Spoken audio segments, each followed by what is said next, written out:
다 하실 것임이라. 아멘. 오늘 설교 제목은 백성 목록에 포함된 애굽이라는 제목으로 여러분에게 말씀을 전하고자 합니다. 여러분들 학교에 가면, 아니 학교가 아니라 친구들, 아니 그냥 아는 사람들을 이제 보다 보면 그런 사람들이 종종 있는 것 같아요. 진짜 쟤만큼은 구원 못 받겠다 싶은 친구들이 있거든요. 진짜 살다 보면 쟤는 진짜 어떻게 저렇게 악질이지? 진짜 성격이 진짜 더럽다 약간 생각이 들 정도로 쟤는 내가 기독교인으로서 말하는데 쟤는 진짜 구원 못 받을 것 같아. 내가 약간 확신 정도까지는 할 수 있을 것 같아. 이런 친구들이 종종 있기도 해요. 우리가 이제 그런 친구들을 보면서 여러분들은 어떤 생각을 하시나요? 쟤는 진짜 악하니까 쟤는 구원 못 받을 거야 라는 생각이 혹시 여러분 마음속에 있으십니까? 근데 오늘날 이 기독교는 뭐라고 얘기를 하고 있을까요? 우리는 보통 세상의 나쁜 사람들을 보면서 진짜 구원받지 못할 놈, 진짜 지옥에 떨어질 사람 뭐 이런 식으로 가끔 얘기하는 거를 듣기도 하는데 여러분들의 생각은 혹시 어떠세요? 나쁜 사람은 천국에 갈 수 있을까요? 아니면 구원받을 수 있을까요? 여러분들의 생각은 혹시 어떠세요? 우리가 이런 것들을 들었을 때 기독교에서는 뭐라고 얘기를 하냐면 여러분들 폭력배도 구원받을 수도 있고 오늘날 이제 감옥에 들어간 사람도 구원받을 수 있고 오늘날 악한 사람도 구원받을 수 있다고 얘기를 해요.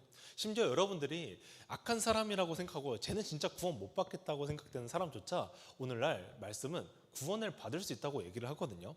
여러분들이 이 이야기를 들었을 때 혹시 여러분들의 생각은 좀 어떠세요? 쟤네들이 어떻게 제가 진짜 천국에 들어가냐? 어떻게 제가 천국에 들어갈까 하는 생각이 들으세요? 제가 이 부분에 대해서 저도 좀 옛날에 고민이 많았었던 것 같아요. 아니 하나님, 나는 이렇게 그래도 나름 착하게 살고 그래도 쟤보다 나는 좀 괜찮은 사람이고 그래도 나는 범법행위를 이제 좀 저지른 사람은 아닌데 어떻게 쟤랑 나랑 똑같이 구원을 받을 수 있는 사람이에요라고 좀 생각을 했던 것 같아요. 근데 우리가 이런 생각이 드는 이유는 대체 무엇이었을까요? 여러분들 혹시 어떻게 생각하세요? 쟤는 구원을 받을 수 없다고 생각했는데 쟤랑 나랑 똑같이 구원을 받는다고 한다면 여러분들 좀 삶을 어떻게 살 것 같아요? 그냥 똑같이 악하게 살려고 하지 않겠어요? 내가 악한 짓을 저질러도 구원을 받고 오늘 착한 일을 해도 구원을 받는다면 하나님, 내가 차라리 나쁜 짓을 하고 그냥 용서만 하면 구원 받는다면 나 악한 짓 하면 살면 되지 않을까요? 라는 생각이 우리한테 자연스럽게 된다는 말이죠.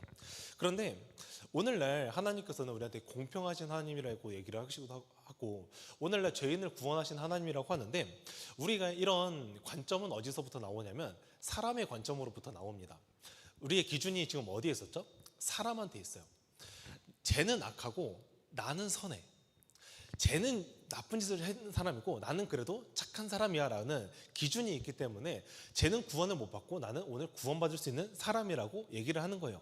이 기준이 어디에 있죠? 내 기준에 착한 일, 내 기준에 나쁜 일을 구분하면서 내가 이게 구원받을 사람과 구원받지 못할 사람으로 나눈다는 얘기인 겁니다. 그런데 오늘날 우리가 하나님의 관점으로 이 기준을 바라본다면 좀 달라져요. 어떻게 달라지냐면 요놈이 요놈이에요. 요놈이 요놈이고 요놈이 요놈이에요. 그래서 그러다 보니까 하나님이 보시기에 이 사람이라는 존재를 보니 쟤도 죄인이고 요놈도 죄인인데 너 얘랑 다른 애야? 너 죄 안 지은 사람이야? 너 살면서 거짓말 한 번도 안 해보고 사람한테 지금까지 욕 한 번 안 해본 사람이야? 라고 하나님은 우리한테 똑같이 이제 되물어 질문하신다는 거죠. 그러니 하나님이 봤을 때는 죄인과 죄인이 그냥 서로 누가 죄가 더 크네, 내가 착하네, 누가 더 선하네, 이런 지금 싸움을 하고 있는 거예요. 근데 오늘날 우리가 또 하나 드는 의문이 하나 더 있을 것 같아요. 그게 뭐냐면 그러면 어차피 똑같은 죄인이고 똑같이 구원을 받을 수 있는 사람이라고 한다면 죄를 지어도 괜찮지 않느냐라고 생각을 할 수 있는데 그렇지 않아요.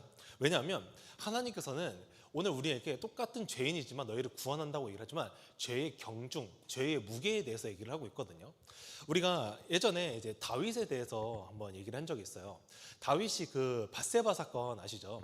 밧세바 사건에서 이제 간음을 한 사건에 대해서 얘기를 했잖아요. 그래서 이 우리야 장군의 여자를 이제 내가 빼앗아서 내가 간음을 했었는데 다윗이 그때부터 벌을 받기 시작한 게 있었어요. 그게 뭐냐면 밧세바와 다윗 사이에서 낳았던 아기가 죽게 되었어요. 그 다음에 이제 다윗의 그 가족들이 이제 아들이 반란을 일으켜요. 그래서 아버지를 죽이고자 하고 가족 내에서 살인 사건이 일어나기도 했었고요. 나라가 원래는 이제 다윗이 하나님을 사랑하고 하나님을 경외하는 사람이다 보니까 나라가 되게 이제 풍성하고 이제 나라가 잘 자라고 있었거든요. 근데 그 나라가 이제 멸망하는 길로 조금씩 내려가기 시작합니다. 그러니까 나라의 멸망도 있었죠. 그러니까 이런 것들을 보면 하나님께서는 공의의 하나님이시고 하기 때문에 분명히 죄에 대해서 벌을 하십니다. 그렇기 때문에 우리는 죄는 무조건 그냥 최대한 안 짓는 게 좋아요. 그냥 죄는 최대한 멀리 하는 게 최대한 베스트입니다. 그러나 우리가 오늘 똑같이 죄를 지을 수밖에 없는 죄인이지만 하나님은 그 죄인도 구원하신다는 것이 오늘 말씀을 통해서 우리에게 알려주신다는 거죠. 하나님은 이제 오늘 말씀에서도 이제 비슷하게 얘기를 하세요. 오늘 말씀은 무엇이냐면 애굽을 구원한다는 얘기를 이제 포함되고 있거든요. 근데 우리가 이제 구약의 말씀을 보면 보통 그러잖아요. 그 이스라엘의 구원에 대해서 나의 사람, 나의 백성을 구원한다는 얘기를 많이 듣는데 우리한테 애굽을 구원한다는 거는 조금 처음 듣는 이야기일 것 같아요. 여러분 혹시 애굽이 어떤 나라인지 아세요? 애굽? 혹시 애굽 우리 자주 들어봤잖아요. 애굽 어떤 나라죠?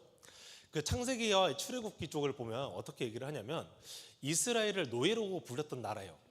이스라엘 너희 원래 같은 민족으로서 우리 같이 한 나라에 살고 있었는데 너희 민족 왠지 우리 반란을 일으키면 곤란할 것 같아. 그러니까 너희 노예가 돼 하면서 이 이스라엘을 노예로 만들었던 나라이기도 하고 이스라엘이 항상 이런 뭔가 괜찮게 좀 잘 지내나 싶으면 항상 우상들을 이제 보내주면서 우상들을 섬기게 하는 나쁜 나라. 그리고 항상 이스라엘 대척점 싸우는 나라. 전쟁하면 대부분 애굽과 뭐 아수르 이런 사람들과 싸우는 나라 중에 하나인 것처럼 애굽이란 나라는 사실 이스라엘과 관계가 좋지 않은 나라란 말이에요. 원수지간이에요. 원수지간. 그러니 이스라엘 입장에서는 좀 그런 생각이 드는 거예요. 아니 하나님 우리는 그래도 하나님 말씀을 지키고 하나님을 예배드리려면서 잘 나아가고 있던 나라니까 구원받을 수 있다 치는데 쟤네들은 우리 괴롭히고 우리 노예로 부렸던 나라인데 어떻게 구원할 수 있냐 이런 얘기가 나온다는 거죠. 그런 것처럼 아수르라는 나라도 동의했던 거예요. 아니 아수르 쟤네 우리 맨날 괴롭히고 우리한테 공격하고 막 했던 나라인데 쟤네들 왜 구원합니까? 라고 이제 얘기를 하는 거예요. 근데 오늘날 말씀에서도 끊임없이 얘기를 하는 것은 우선 그들도 구원을 받을 수 있다고 얘기를 합니다. 우리 같이 말씀 보면서 이야기를 해볼게요. 저희 20절 한번 띄워주시면 감사하겠습니다. 한번 읽어볼게요. 시작.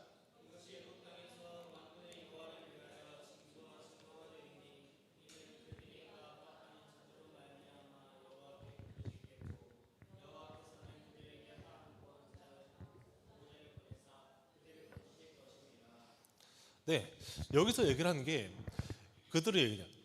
여호와께서 부르짖고 여호와께서는 그들에게 한 구원자이자 보호자를 보내사 그들을 건지실 것임이라 라고 얘기를 합니다.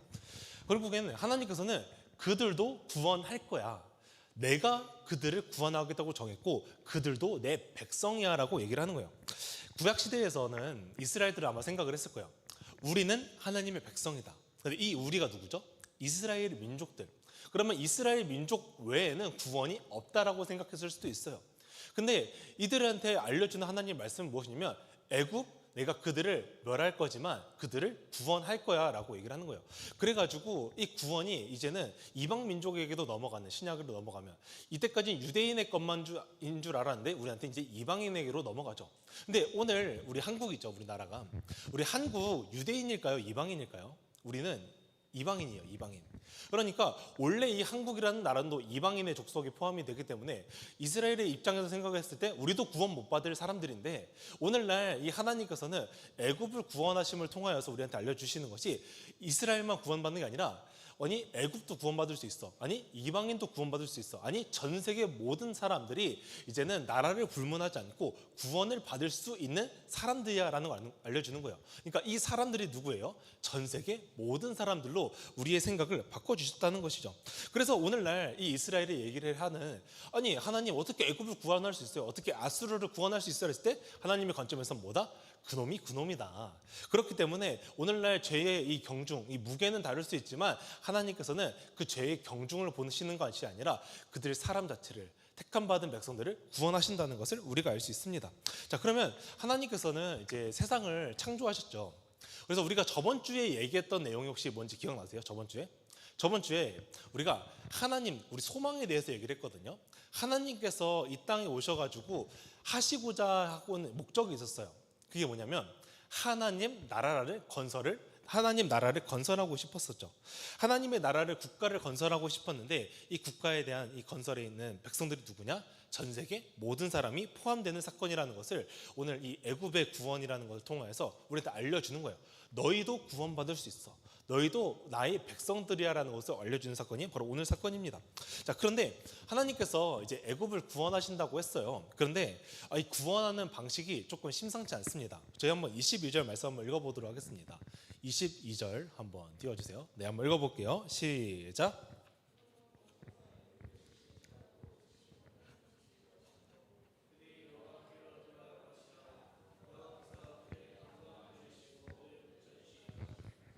네, 여기서 뭐라고 하냐면 여호와께서 애굽을 치실지라도 치시고는 고치실 것이라고 얘기를 하죠. 그리고 그들을 강구하면 그들을 고쳐주시리라고 얘기를 합니다.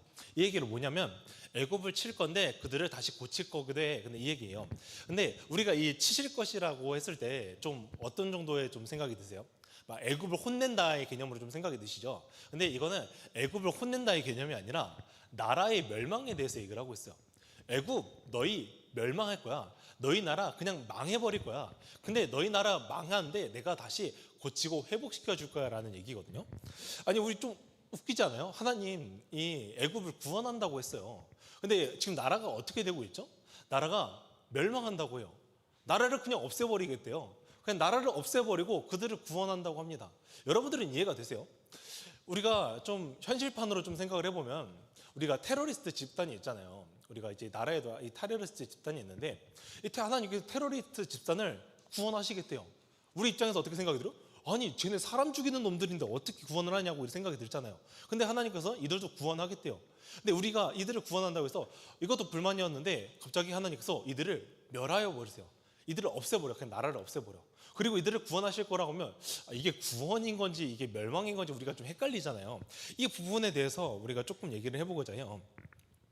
우리 하나님께서 이제 한국이라는 나라를 좀 구원한다고 얘기를 해볼게요. 그러면 하나님께서 우리를 구원하신다고 했는데 한국이라는 나라를 멸망시켜 버립니다. 그럼 여러분들의 입장에서 이게 구원인 것 같아요? 멸망인 것 같아요? 여러분들의 생각은 혹시 어떠세요? 한국 나라가 갑자기 망했대.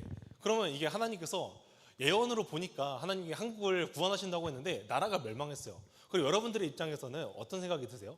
나라가 망했다고 생각하세요? 아니면 우리를 구원받았다고 생각이 드세요? 보통은 나라가 멸망했다고 생각했죠. 나라가 망했다고. 이 애굽이 멸망하는 과정을 보면 이 세 가지로 성경이 말하는데요. 뭐라고 얘기를 하냐면 첫 번째는 내란이 일어났다. 이 나라 안에서 이제 싸움이 일어났다는 얘기인 거죠. 자, 그 다음엔 경제가 파탄이 났다. 경제가 어려워졌다. 그 다음 세 번째로는 지도력의 부재가 일어났다. 그래서 지도력의 부재로 이 나라가 큰 위기에 빠질 것이라고 얘기를 합니다.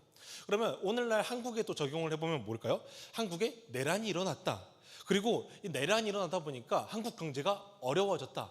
그리고 이 경제를 일으킬 만한 대통령이 없어가지고 이 한국에 큰 위기가 생겼는데 결국엔 이 위기를 넘기지 못하고 한국은 망했다라는 얘기거든요. 그럼 여러분들은 혹시 어떻게 받아들여지세요? 여러분 우리가 현실적으로 생각했을 때 아니 하나님이 멸망을 한다는 얘기였으면 이 구원을 하신다고 했잖아요. 아니 나라가 멸망한 거는 우리가 현실적인 관점에서 봤을 때 어때요? 이 세 가지를 들었을 때 나라가 그냥 내란이 일어났으니까 경제가 어려우니까 지도력의 부재가 있으니까 나라가 망했다고 현실적으로 보이지 않겠어요?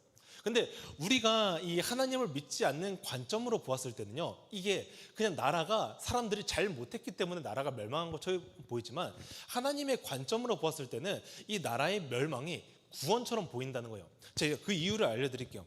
우리가 사람의 관점으로 보았을 때는 나라가 그냥 현실적으로 망한 이유죠, 그렇죠? 내란이 일어났으니까 경제가 어려우니까 지도자가 없으니까 멸망한 거란 말이에요. 이게 현실적인 이유예요.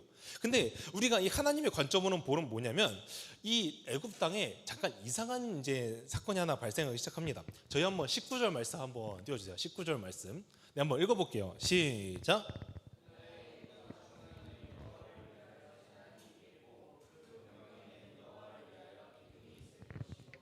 네, 여기서 뭐라고 하냐면 그 애굽은 그 우상 숭배에 항상 중심지였던 나라였거든요. 그러니까 우상 숭배하면 항상 애굽이 이제 껴있던 나라예요. 근데 그 애굽 땅 중앙에 뭐가 세워졌다고 얘기하면 여호와를 위하여 제단이 있겠고 그 변경에는 여호와를 위하여 기둥이 있을 것이요라고 얘기를 하죠. 지금 애굽에 조금 변화가 일어났어요. 무슨 변화죠? 애굽이 땅에 지금까지 우상밖에 없었던 나라인데 그 중심에 여호와의 제단이 세워졌다. 오늘날로 하면 교회가 세워졌다는 얘기예요.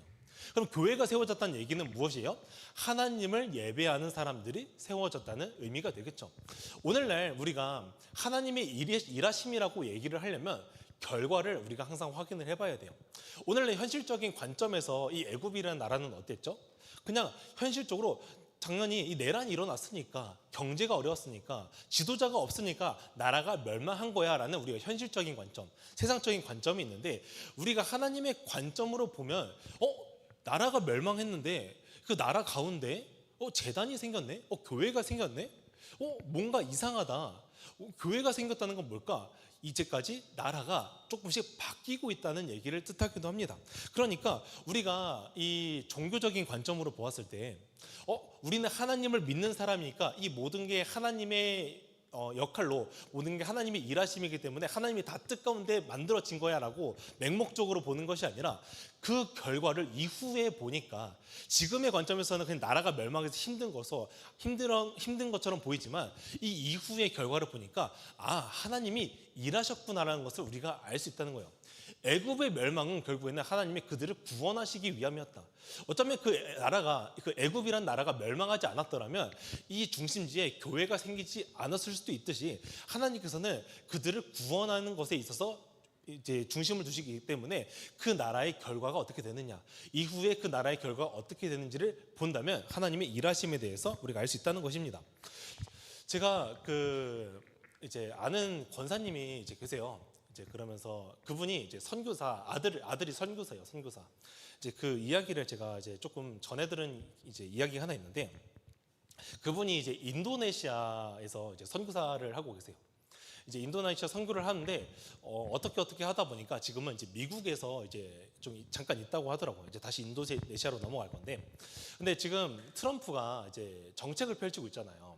근데 그 정책이 뭐냐면 하버드생 기준으로 해가지고 다 내쫓잖아요. 미국 땅에서 너희 나가라, 너희 나라로 돌아가, 우리 받고 싶지 않아, 우리는 미국인들만 있을게라고 이제 정책을 펼치잖아요.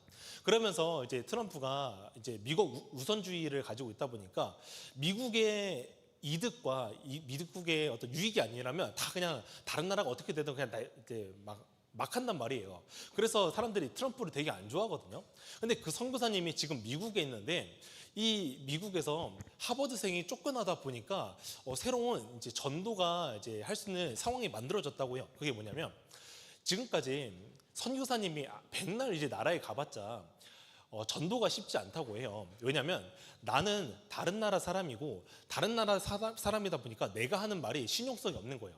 그리고 그들과의 관계가 별로 이렇게 돈독지 않다 보니까 이제 선교사님의 말을 그렇게 신뢰하지 않았나 보죠. 그러다 보니까 이 선교사님이 생각하시기에는 가장 좋은 정도 방법은 뭐냐면, 그 나라에 인지도 있는 사람, 영향력이 있는 사람들이 기독교인이 되어가지고 그 기독교를 사람들에게 전해주는 것이 가장 전도에 효율적이라고 생각을 하셨어요. 그런데 오늘날 하버드생들이 지금 꽤 공부를 잘한 사람들 있잖아요. 그리고 인도네시아에서 이제 비추어 보았을 때 그들이 나라에서 영향력을 끼칠 수밖에 없는 사람들의 지위거든요. 근데 그 사람들이 쫓겨나는데, 그 쫓겨나면서 그 다른 나라에 있다 보니까 선교 센터에 관련된 사람들이 많나 봐요. 거기에 하버드생들이 좀 많이 있던 거죠. 그리고 그들한테서 이제 선교지에서 교육받고, 선교 센터에서 교육받고, 그들과 관계를 맺고 이후에 같이 인도네시아로 이제 돌아갈 상황이 만들어졌다고 해요. 그러다 보니까 하나님께서는 오늘날 이 인도네시아가 정말로 전도하기 쉽지 않았는데, 트럼프의 정책 때문에 이 인도네시아에서 많은 사람들을 전도할 수 있는 기회가 만들어졌다라고 얘기를 하십니다. 오늘날 우리가 이것을 봤을 때 현실적인 문제로 보았을 때는 너무 좋지 않다라고 평가하지만, 하나님께서는 오늘날 인도네시아를 향하여서 하나님의 구원의 계획이 이루어지고 있다는 것을 우리가 다시 한 번 더 확인할 수 있다는 거죠. 자, 다른 이야기로 이전에 있었던 역사를 확인해 보면 로마의 나라를 한번 제가 비유를 해볼게요. 그때 당시에 로마가 어떤 정책이 있었냐면 종교 탄압, 종교에 대해서 정말 어렵게 하는 것이 있었거든요. 핍박이. 그래서 가지고 이 유대인들이 로마에서 살기가 너무 어려운 거예요. 그래서 많은 사람들의 있던 이 유대인에 살고 있던 로마에 살고 있던 유대인들이 로마의 정책 때문에 모든 나라로 흩어지게 됩니다. 다른 나라 세계 각국으로 이제 유대인들이 흩어지는 사건이 발생하게 돼요. 이것을 이제 우리가 디아스포라라고 얘기를 하거든요. 흩어진 유대인들이라고 이제 표현을 하면서. 근데 오늘날 그 디아스포라 이게 어떻게 작용을 하느냐? 많은 유대인들이 세계 각국으로 흩어지면서 이제는 각국에 유대인들이 생기니까 교회가 생기기 시작하는 거예요. 이것이 비록 크지는 않지만 각 나라 전 세계 각국의 교회가 만들어지는 시간이 되었습니다. 그러면 이 교회가 만들어졌다는 것은 대체 무엇일까요? 각국에 이제 선교가 되기 시작한다. 복음이 전파되기 시작한다. 하나님의 일하심이 시작된다는 것을 우리가 확인할 수 있다는 거예요. 그런데 오늘날 그 로마 사람들이 종교 탄압을 받고 있었을 때 심정은 어땠을까요? 아니 하나님, 우리가 이렇게 하나님을 열심히 믿고 이 로마를 전도해서 로마를 다시 기독교 강국으로 세우셔야지 어떻게 종교 탄압이 되고 우리가 이 나라를 떠나게 하십니까? 라고 생각할 수 있다는 거죠. 그런데 그 결과를 보니까 어떻게 됐어요? 세계 각국의 교회가 세워지는 시간이 되었다. 그러니까 하나님은 우리가 이 하나님의 나라를 만들기 위해서 오늘도 일하고 계심을 알 수 있다는 거예요. 그리고 우리의 일하심이 오늘날 이해할 수 없는 방식으로도 하나님은 오늘날 일하십니다. 애굽의 멸망, 로마의 종교 탄압, 그리고 트럼프의 정책. 근데 이게 모든 것들이 우리는 오늘날 세상의 관점으로 봤을 때 마음에 들지 않을 수 있어요. 아니 나라가 이렇게 되면 망한다고 생각을 하기 때문에 하나님께서는 이러시면 안 되지라고 생각을 할 수 있어요. 근데 그 결과를 보니까 하나님께서 일하셨다는 것을 알 수 있습니다. 그것이 무엇이냐? 모든 사람들을 구원하기 위함, 자신의 택함 받은 이 백성들을 구원하기 위해서 하나님은 오늘도 일하신다는 것을 우리가 알 수 있다는 거죠. 자, 그럼 우리가 오늘까지 이사야서를 지금 이제 세 번째입니다. 제가 세 번째로 지금 어떻게 되고 있을까? 이사야서를 보면 첫 번째 주에는 뭘 얘기를 했냐면 심판과 소망에 대해서 얘기를 했어요. 예루살렘, 너희 그러다가 심판받는다. 그래서 너희 멸망할 거야. 근데 너희 구원 받을 거야에 대해서 얘기를 했습니다. 자, 두 번째는 뭐냐면 우리의 소망은 하나님 나라라고 얘기를 했어요. 우리는 지금까지 단순한 구원이라는 개념만 생각을 했는데 하나님께서 이루고자 하셨던 게 무엇이냐? 하나님 나라를 세우고자 하셨구나라는 것을 우리가 알게 되었습니다. 오늘 세 번째는 무엇일까요? 세 번째는 오늘날 하나님께서는 하나님 나라의 확장을 하기 위해서 오늘도 일하고 계신다는 것을 지금 말하고 있습니다. 이사야서는 점점 이렇게 세계관을 확장하면서 우리가 하나님께서 우리에게 무엇을 말씀하고 있는지에 대해서 알고 있다는 거죠.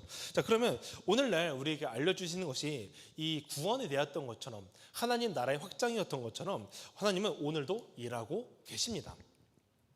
여러분, 오늘은 이제 맥주 감사절이에요.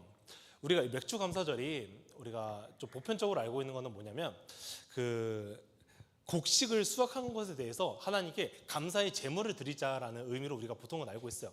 우리가 그래도 우리가 한 해 이제 열심히 이제 곡식도 심고 이제 농사도 했으니까 이 하나님께서 오늘도 우리에게 많은 곡식을 거둘 수 있게끔 도와주셨어. 그러니까 우리가 여기에 대해서 제물을 드리자라는 마음으로 하는 게 우리가 맥주 감사절로 알고 있단 말이에요. 근데 맞아요. 이 말이 맞습니다. 근데 이것은 사실 2차적인 의미예요. 2차적인 의미. 우리가 1차적인 의미에서는 뭘 얘기를 하냐면 하나님께서 우리의 모든 필요를 채워주셨다. 그리고 우리가 생명을 유지할 수 있는 것에 생명을 유지할 수 있게끔 하셨기 때문에 우리가 거기에 대해서 감사하는 마음을 드리자는 거거든요. 우리가 곡식을 한번 생각을 해보면 우리가 밥이 없으면 우리가 인생을 살 수 없죠. 살아갈 수 없죠. 그러니까 하나님께서는 우리의 모든 필요를 채워주셨다. 왜냐하면 곡식이 잘 자랄 수 있도록 해와 빛, 달, 별 이런 것들을 만드셨기 때문에 하나님께서 우리의 모든 필요를 채워주셨고 우리가 생명을 유지할 수 있도록 오늘도 별 농사를 잘 거둘 수 있도록 하셨다라는 얘기인 거예요. 그런데 우리가 여기서 조금 더 들어가 볼게요. 신명기 이 말씀은 결국에는 신명기로 조금 이어지거든요. 신명기에서는 뭘 얘기를 하냐면 너는 애굽에서 종되었던 것을 기억하고 이 규례를 지켜 행하라 라고 하는 말씀이 있어요. 그러니까 하나님께서 율법을 지키라라는 말씀이 있는데 이게 오늘날 이 맥주 감사절과 어떻게 이어지냐면 하나님께서는 우리에게 구원을 베푸셨다. 우리가 오늘 단순히 이 세상에서 잘 먹고 잘 사는 것에 관점이 있는 것이 아니라 너희를 구원하시는 것에 대한 관점이 있다. 그러니까 너희는 그의 말씀을 지켜라 행하라.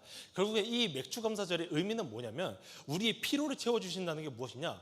우리를 구원하신 것에 대한 감사. 우리가 이 세상에 살아가면서 하나님 우리를 구원하셨고 하나님 나라에 들어갈 수 있게끔 모든 것을 완성하셨다는 것에 대해서 우리가 그것을 알고 있으니 거기에 대한 감사의 마음을 드렸던 것이 바로 이 맥주 감사절의 원언적인 의미였던 거예요. 그럼 여러분, 오늘 여러분들은 어떠십니까? 이제 시험 다 끝났죠. 이제 시험 거의 다 끝난 걸로 알고 있는데 이제 오늘도 1년이 끝났단 말이에요. 하나님께서는 오늘도 여러분을 위하여서 여러분들의 필요를 위하여서 여러분들의 생명을 위하여서 하나님이 오늘도 일하고 계심을 성경 말씀을 통해서 끊임없이 얘기하고 있습니다. 여러분들이 그 예수님을 믿기 전과 후는 분명히 다를 거예요. 아니, 오늘날 느끼지 못하더라도 점점점 달라지고 있습니다. 여러분들 시간이 흐른 뒤에 뒤로 돌아보면 분명히 믿기 전과 후는 차이가 있습니다. 여러분들이 이 인생을 돌아보면서 하나님께 감사한 것이 무엇입니까? 여러분들이 오늘 구원받은 것에 대한 은혜에 대한 감사는 대체 무엇이었습니까? 여러분들이 구원받은 은혜는 대체 무엇입니까? 오늘 구원의 개념을 넘어서서 여러분들이 오늘 하나님께서 여러분한테 어떻게 일하고 계십니까?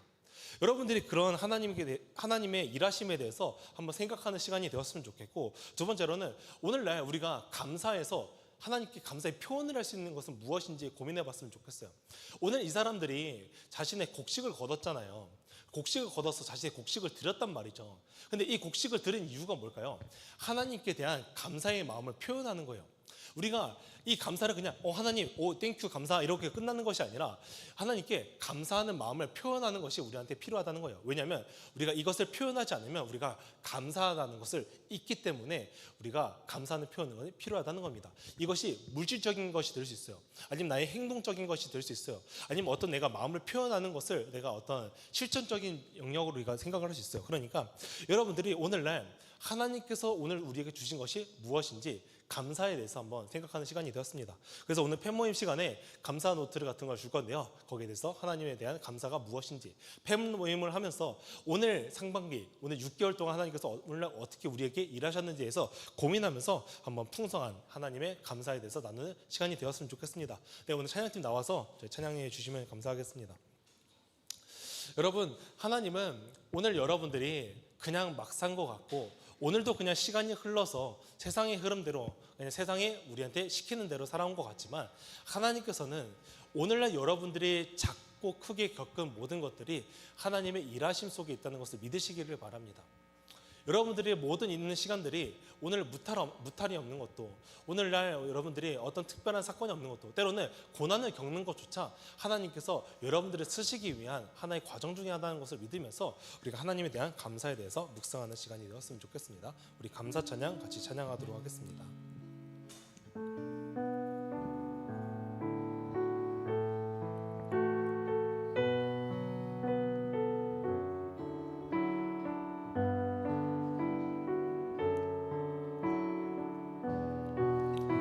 숨을 쉬는 것 감사.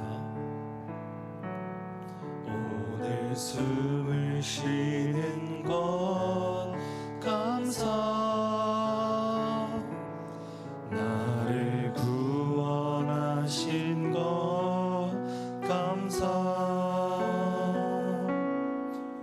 뜻대로 안 돼도 주가 인도하신 것 모든 것 감사. 내게 주신 모든 것 감사.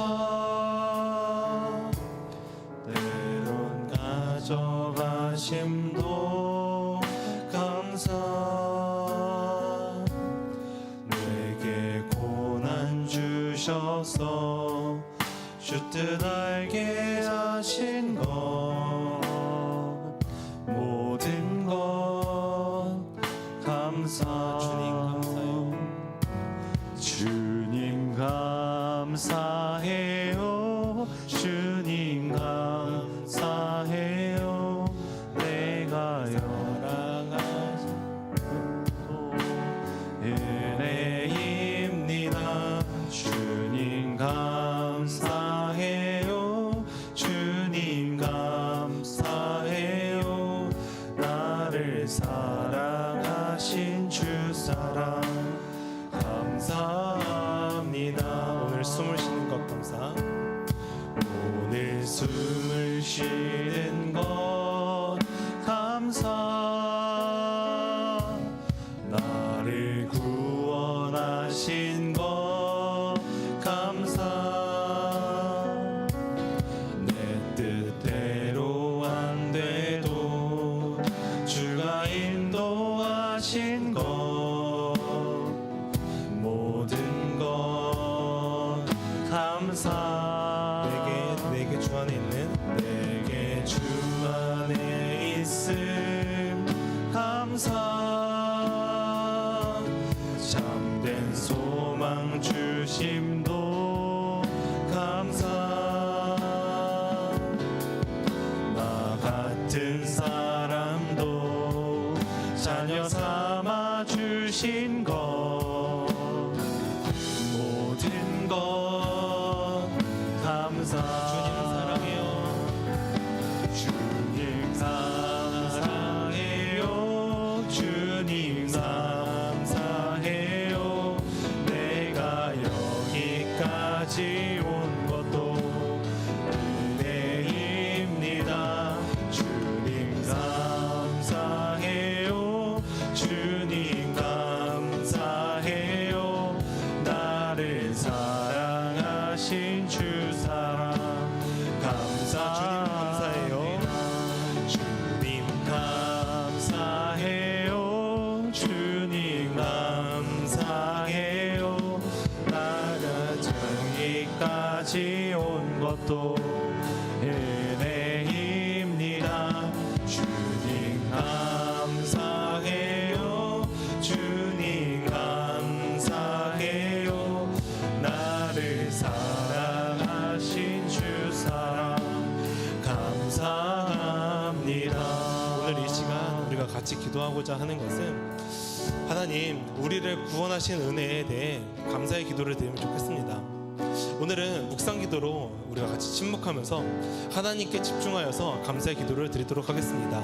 같이 기도하도록 하겠습니다.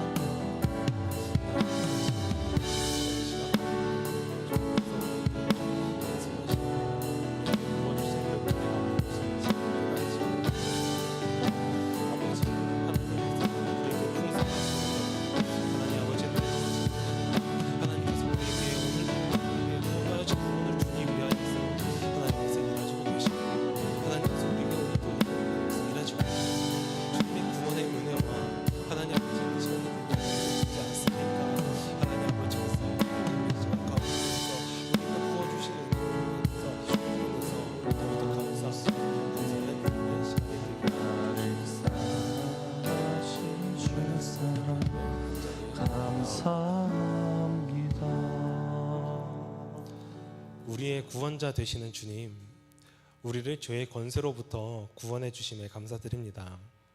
하나님은 지금도 그의 백성들을 구원하시기 위해서 이미 구원을 하셨고 이미 구원을 완성하셨고 하나님 나라를 확장하기 위하여 오늘도 일하고 계심을 봅니다. 이사야를 통해서 하나님은 우리 백성들이 한 명도 빠짐없이 구원을 받을 수 있도록 세심하게 일하고 계심을 믿습니다. 그러니 우리는 그것을 믿음으로 받으며 하나님의 구원의 은혜를 마음껏 누리는 시간이 되게 하여 주시옵소서. 하나님의 구원의 은혜에 감사하며 사는 시간이 되게 하여 주시옵고 오늘 이 시간 하나님의 은혜에 대해 감사를 나누어 보려고 합니다.